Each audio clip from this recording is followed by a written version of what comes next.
श्री गुरुचरण कमलेभ्यो नमः। श्री गणेशाय नमः। श्री सरस्वत्यै नमः। श्रीमद् भागवत भगवान की जय। श्री कृष्ण गोविंद हरि मुरारे, हे नाथ नारायण वासुदेव। श्री कृष्ण गोविंद हरे मुरारी, हे नाथ नारायण वासुदेव। श्रीमद्भागवत एकादश स्कंद। श्री कृष्ण गोविंद हरे मुरारे, हे नाथ नारायण वासुदेव। सच्चिदानंद रूपाय विश्वोत्पत्त्यादि हेतुवे, तापत्रय विनाशाय श्री कृष्णाय वयं नमः।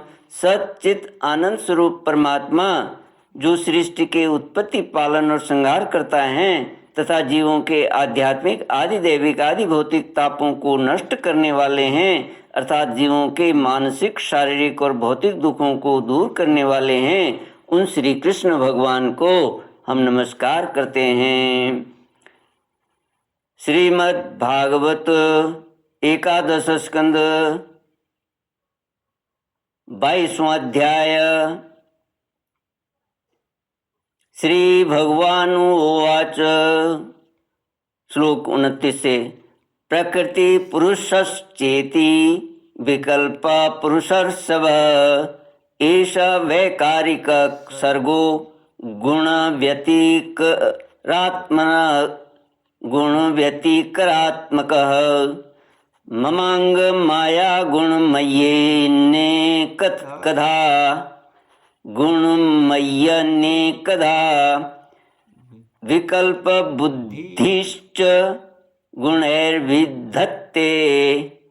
वैकारिकस्त्रिविधो ध्यात्मक एकः, मथादि दैवमधिभूतमन्यत। भगवान श्री कृष्ण ने कहा, उद्धव जी, प्रकृति और पुरुष, शरीर और आत्मा, इन दोनों में अत्यंत भेद है। इस प्रकार जगत में जन्म, मरण एवं वृद्धि, ह्रास आदि विकार लगे ही रहते हैं। इसका कारण यह है कि यह गुणों के क्षोभ से ही बना है। प्रिय मित्र, मेरी माया त्रिगुणात्मिका है। वही अपने सत्व, रज आदि गुणों से अनेकों प्रकार की भेद वृत्तियां पैदा कर देती है।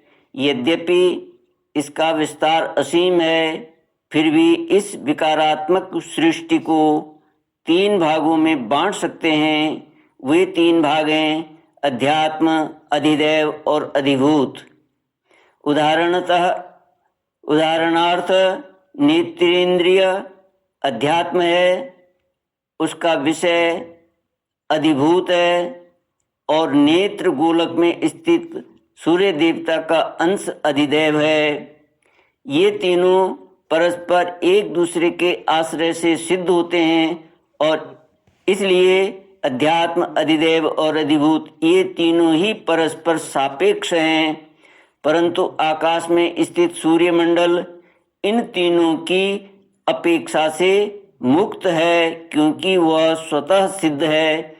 इसी प्रकार आत्मा भी उपर्युक्त तीनों भेदों का मूल कारण, उनका साक्षी और उनसे परे है। वही अपने स्वयं सिद्ध प्रकाश से समस्त सिद्ध पदार्थों की मूल सिद्धि है। उसी के द्वारा सबका प्रकाश होता है।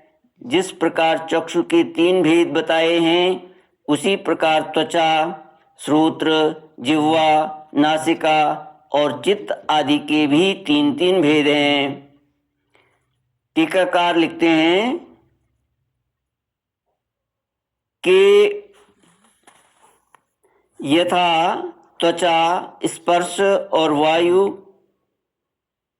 श्रवण, शब्द और दिशा, जीवा के 3 भेद हैं, रस और वरुण, नासिका के गंध और अश्वनी कुमार, चित्त चिंतन का विषय और वासुदेव, मन का विषय है चंद्रमा, मन का विषय और चंद्रमा, अहंकार का विषय और रुद्र बुद्धि समझने का विषय और ब्रह्मा, इन सभी त्रिविध तत्वों से आत्मा का कोई संबंध नहीं है। भगवान श्री कृष्ण कहते हैं, उद्धव जी, प्रकृति से महत्त्व बनता है और महत्त्व से अहंकार। इस प्रकार यह अहंकार गुणों के क्षोभ से उत्पन्न हुआ प्रकृति का ही एक विकार है। अहंकार के 3 भेद हैं, सात्विक, तामस और राजस। यह अहंकार ही अज्ञान और सृष्टि की विविधता का मूल कारण है। आत्मा ज्ञान स्वरूप है, उसका उन पदार्थों से न तो कोई संबंध है और न उसमें कोई विवाद की ही बात है। अस्ति नास्ति है नहीं, सगुण निर्गुण, भाव अभाव, सत्य मिथ्या आदि रूप से जितने भी वाद विवाद हैं, सबका मूल कारण भेद दृष्टि ही है। इसमें संदेह नहीं कि इसका विवाद का कोई प्रयोजन नहीं है, यह सर्वथा व्यर्थ है। तथापि जो लोग मुझसे अपने वास्तविक स्वरूप से विमुख हैं, वे इस विवाद से मुक्त नहीं हो सकते। श्री कृष्ण गोविंद हरि मुरारी, हे नाथ नारायण वासुदेव।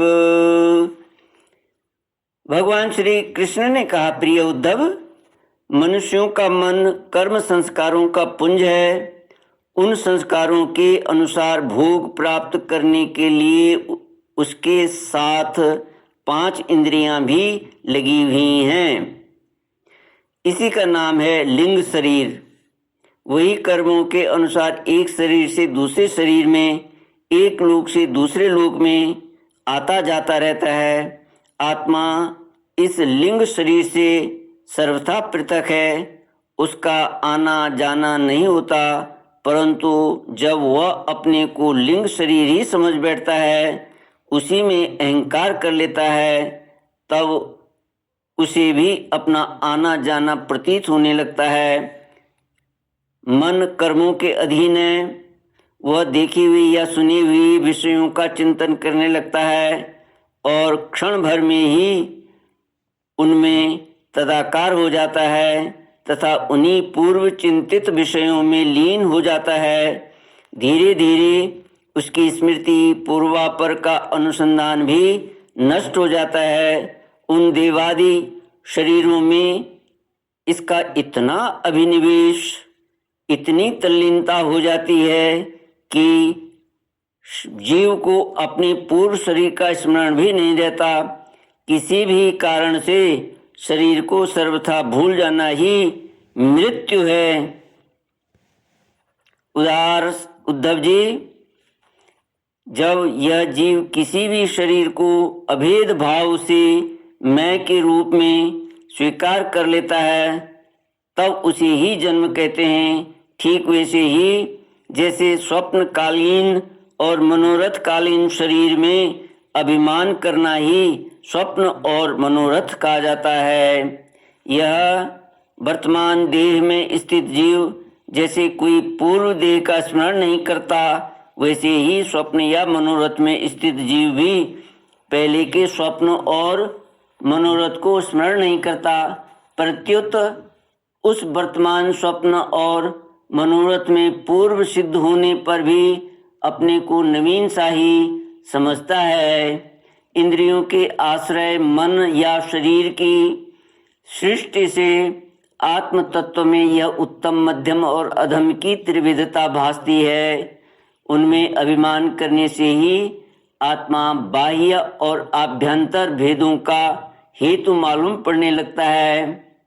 जैसे दुष्ट पुत्र को उत्पन्न करने वाला पिता पुत्र के शत्रु मित्र आदि के लिए भेद का हेतु हो जाता है। प्यारे उद्धव, काल की गति सूक्ष्म है, उसे साधारण देखा नहीं जा सकता। उसके द्वारा प्रतिक्षण ही शरीरों की उत्पत्ति और नाश होते रहते हैं। सूक्ष्म होने के कारण ही प्रतिक्षण होने वाले जन्म मरण नहीं दिख पड़ते। जैसे काल के प्रभाव से दिए की लौ, नदियों के प्रवाह अथवा वृक्ष के फलों की विशेष विशेष अवस्थाएं बदलती रहती हैं, वैसे ही समस्त प्राणियों के शरीरों की आयु अवस्था आदि भी बदलती रहती है। जैसे यह उन्हीं ज्योतियों का वही दीपक है, प्रवाह का यह वही जल है, ऐसा समझना और कहना मिथ्या है। वैसे ही विषय चिंतन में व्यर्थ आयु बिताने वाले अविवेकी पुरुषों का ऐसा कहना और समझना है कि यह वही पुरुष है, सर्वथा मिथ्या है। यद्यपि वह भ्रांत पुरुष भी अपने कर्मों के बीज द्वारा न पैदा होता है और न तो मरता ही है, वह भी अजन्मा और अमर ही है, फिर भी भ्रांति से वह उत्पन्न होता है और मरता सा भी है। जैसे कि काष्ठ से युक्त अग्नि पैदा होती है और नष्ट होता दिखाई पड़ता है। श्री कृष्ण गोविंद हरे मुरारी, हे नाथ नारायण वासुदेव। ओम नमो भगवते वासुदेवाय, ओम नमो भगवते वासुदेवाय। ओम पूर्णमद पूर्णमिदं पूर्णात् पूर्णमुदच्यते पूर्णस्य पूर्णमादाय पूर्णमेवावशिष्यते। ओम शांति शांति शांति। हरि ओम। श्री गुरुभ्यो नमः। हरि ओम।